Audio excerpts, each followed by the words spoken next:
Hello everyone, welcome to Galaxy mind. চলুন আজকে কিছু ওয়েস্ট মেটেরিয়াল দিয়ে কিছু ক্রাফট বানানো যাক।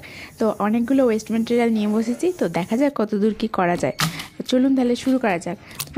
প্রথমে নিয়ে নিয়েছি এরকম কন্টেনারের ঢাকনা। তো আজকাল কিন্তু ফুড কন্টেনারের সাথে সাথে মিষ্টিও কিন্তু অনেক কন্টেনারে দেয়।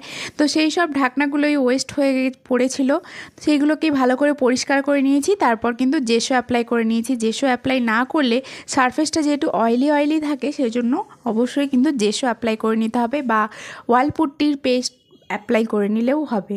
ওর সাথে একটুখানি হোয়াইট কালার মিশিয়ে নিলে ওয়াল পুট্টি পেস্টের সাথে, তো তাতেও কিন্তু হয়ে যাবে। তো প্রথমে জেসো অ্যাপ্লাই করার পর ভালো করে শুকিয়ে নিতে হবে। তারপরে কিন্তু এর মধ্যে কালার কিছু ড্রয়িং করে কালার করা যেতে পারে।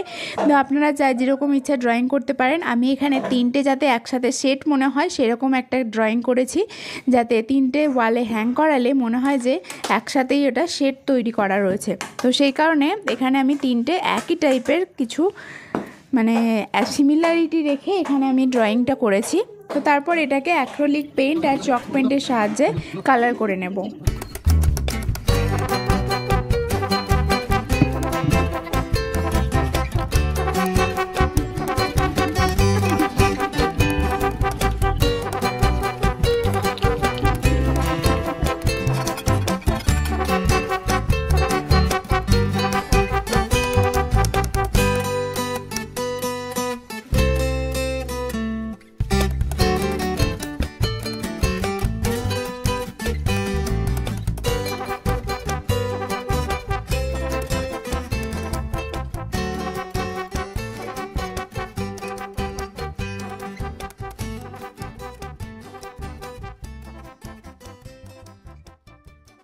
তো দেখুন তৈরি হয়ে গেছে সুন্দর তিনটে সেটের একটা ওয়াল হ্যাঙ্গিং। আমার এই টাইপের ওয়াল হ্যাঙ্গিংগুলো না বেশ ভালো লাগে। সেই অনেকগুলো একসাথে কোলাজ করা থাকে না, অনেকগুলো সেট দেখে মনে হবে যে একসাথে সেট করা রয়েছে। তো সেই ওয়াল হ্যাঙ্গিংগুলো আমার খুব ভালো লাগে।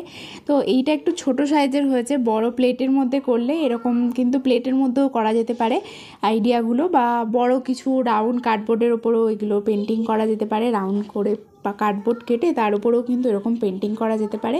তো যেভাবে ইউজ করবেন সেভাবে সেটাকে ইউজ করা যাবে। ওয়েস্ট মেটেরিয়াল হিসেবে এই জিনিসটা আমি এভাবে ইউজ করলাম, এটাকে অন্যভাবেও ইউজ করা যেতে পারে। তো যাই হোক, কেমন হয়েছে অবশ্যই কমেন্ট করে জানাবেন। আমার ভীষণ পছন্দ হয়েছে এই আইডিয়াটা। তো সেকেন্ড আইডিয়ায় চলে যাই। তার জন্য আমি এখানে হানির যে ঢাকনা থাকে বা অনেক কিছু কন্টেনারেরই ঢাকনা যেগুলো শিশির মধ্যে এয়ার টাইট করার জন্য ওপরে একটা কাগজ দেওয়া থাকে, মোটা কাগজের লেয়ার। তো সেই লেয়ারটা ফেলেই দিতে যাচ্ছিলাম, তারপর মনে হলো যে এটা দিয়ে কিছু তো বানানো যেতেই পারে। তো ওটাকে রেখে দিলাম। আর দুটো ওরকম ছিল, তো সেটাকে প্রথমে জয়েন করে নিলাম। তারপর এখানে এই ক্লেটার সাহায্যে আমি একটা ললিপপ বানিয়ে নিলাম। আর এটাকে ভেবেছি একটা ফ্রিজ ম্যাগনেট বানাবো। তো তাই জন্য ওটার মধ্যে প্রথমে পিঙ্ক কালার করে নিলাম, আর তার মধ্যে ললিপপটা চিপকে দিলাম, আর তার সঙ্গে কিছু কোট অ্যাটাচ নয়, কিছু কোট লিখে দিলাম। তো তৈরি হয়ে গেলে সুন্দর একটা ফ্রিজ ম্যাগনেট। আর পেছনে অবশ্যই কিন্তু ম্যাগনেটটা তো দিতেই হবে ফ্রিজ ম্যাগনেটের মধ্যে। তো কেমন লেগেছে এই আইডিয়াটাও কমেন্ট করে জানাবেন। আমার প্রথমেরটা সবথেকে বেশি পছন্দ হয়েছে, তারপর এই আইডিয়াটা পছন্দ হয়েছে। আমার তো বেশ কিউট লেগেছে। আর ওপরে একটা ছোট্ট আইসক্রিম মতো করে দিয়েছি, মানে ওইটা বেঁচে গেছিলো আর কি ক্লেটা, তো ওটা ফেলে দেবো কেন, তাই জন্য ওটার মধ্যে আইসক্রিম মতো করে দিয়েছি। আর এগুলো কি বলুন তো, বেশিক্ষণ বাইরে রেখে দিলে না এটা শুকিয়ে যায়, আর এই ক্লেটা না একটু সেই স্পঞ্জ টাইপের হয়ে যায়। তো সেই কারণেই এটাকে বেশিক্ষণ রাখলাম না। তো যা হয়েছে আর কি, ছোট করে একটা ওর উপরে অ্যাটাচ করে দিয়েছি। আমার তো বেশ ভালোই লেগেছে। তো চলে যাই থার্ড নম্বর আইডিয়ায়। এরকম জুয়েলারি বক্স আমার কাছে অনেকগুলো জমে গেছে। এগুলো অনলাইনে পারচেস করলে জুয়েলারিগুলো তখন এরকম কার্ডবোর্ড সুন্দর কিউট কার্ডবোর্ড দিয়ে থাকে।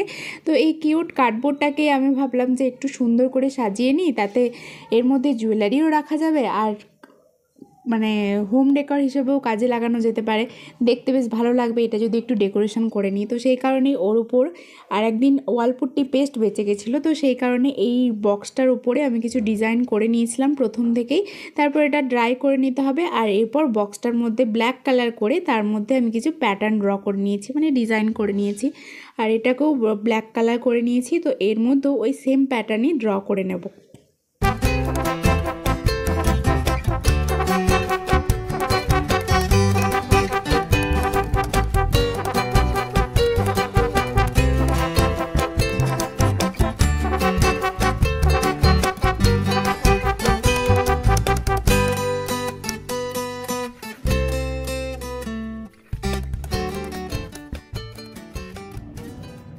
তো দেখুন তৈরি হয়ে গেছে। আর এই কভারটাতেও আমি কিন্তু সেম টাইপেরই প্যাটার্ন রেখেছি যাতে একসাথে সেম টাইপ মনে হয়। তো এটাকে আপনারা হোম ডেকোরের কাজেও ইউজ করতে পারেন বা কন্টেনার হিসেবেও ইউজ করতে পারেন।